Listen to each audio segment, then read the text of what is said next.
Yeah. For those of you that wanna know what we're all about, it's like this, y'all.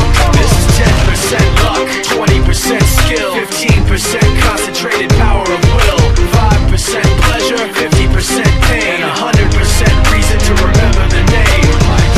He doesn't need his name up in lights, he just wants to be heard, whether it's the beat or the mic. He feels so unlike everybody else, alone, in spite of the fact that some people still think that they know him. But fuck him, he knows the code. It's not about the salary, it's all about reality and making some noise, making a story, making sure his click stays up. That means when he puts it down, Tox picking it up. Let's go. Who the hell is he anyway? He never really talks much, never concerned with status, but still even him starstruck. Humble through opportunities given despite the fact that many misjudge him cause he makes a living from writing raps. Put it together himself, now the picture connects, never asking for someone's help or to get some respect. He's only focused on what he wrote, his will is beyond reach, and now it all unfolds, the skill of an artist. This is 20% skill, 80% fear, be 100% clear, cause Ryu was ill. Who would've thought he'd be the one that set the West in flames?